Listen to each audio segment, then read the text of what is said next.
Welcome to our presentation about creative thinking, presented to you by Elina Denkamp and me, Johannes Marsch. At first, we want to encourage you to pause this video and try to think of a solution for the problem. So, pause the video and try to find a way to connect all 9 dots with 4 lines. If you came up with this solution, congratulations! You can literally think outside the box and you are a creative thinker. Because creative thinking is the ability to think in a novel and original way. It involves stepping out of the fixed, in this case the box, to arrive at a real alternative solution. We are potentially all creative. Sometimes we read that creative thinking is similar to creativity. However, when we speak of creative thinking, we are talking about something even more than creativity.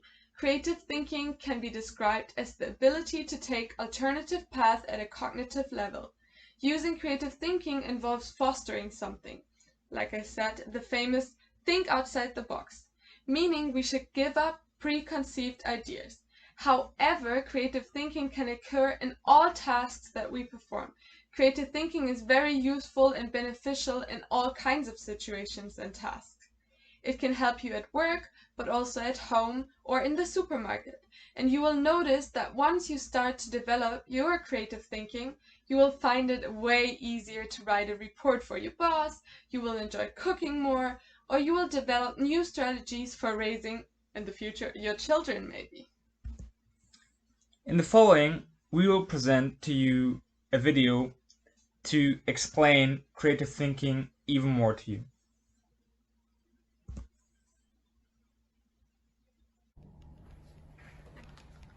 Hello everybody, welcome to physics class. Today we're going to discuss one exam question. So can anybody tell me how it is possible to determine the height of a building while using a 14 barometer? As you all know, a 14 barometer is used to measure the pressure, the ambient or the atmosphere pressure.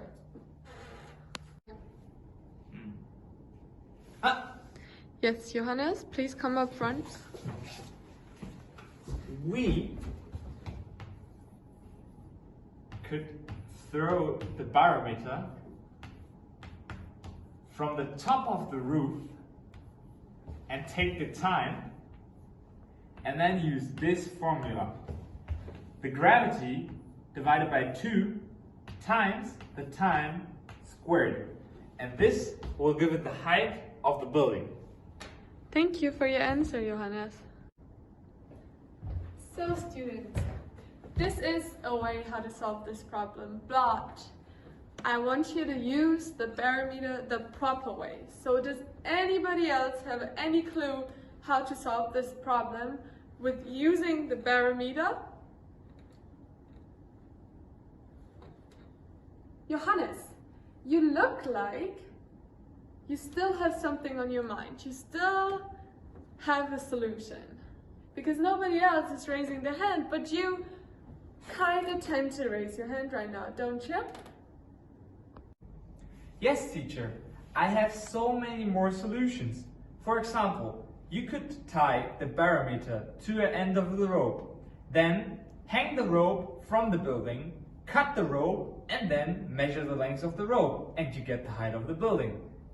Yes, you're right, student, but you don't use the barometer for its purpose, so you don't use it the proper way. But there is no proper way. So, as you have seen in the video, now we have a question for you. Who is right, the teacher or the student? The student is definitely a creative thinker, but the teacher does not support his answer. So, is creative thinking not wanted? Creative skills, such as solving problems or presenting results innovatively, like the student did, will be of central importance in the future world of work. This is because routine tasks will increasingly be taken over by machines. Educators and education experts are convinced of this. But it's a big problem that students do not get taught those skills in school. Creativity must be encouraged at school. However, this is precisely what has hardly taken place in many schools until this date. According to a recent study by Adobe, only 10% of the teachers believe that creativity plays a frequent role in lectures. Many teachers find this status quo unacceptable. So, we need to encourage creative thinking and reform our society education system to teach people to think more creative.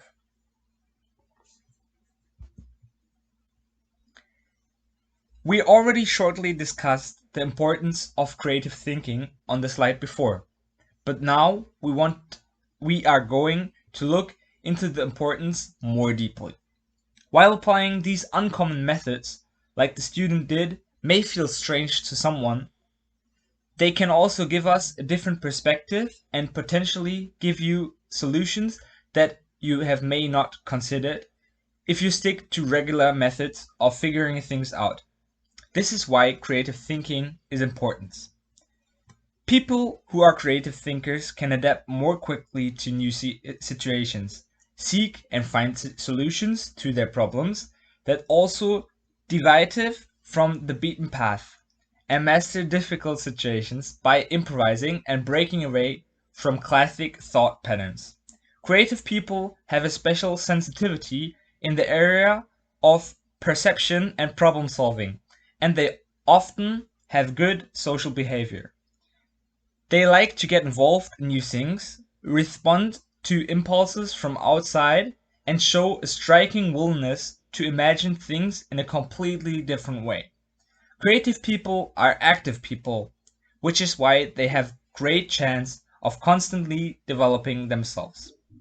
Creative thinking is a key qualification for the future, as I pointed out before. Because in our problem-loaded, fast-moving environment, we need creative minds who see problems as a challenge, develop a passion for dealing with new technologies, are willing to question what already exists, and break new ground in many areas of life. The more complicated and diverse our world becomes, the more we need people who come up with innovative ideas and original solutions to everyday problems. But how are we going to develop this key qualification?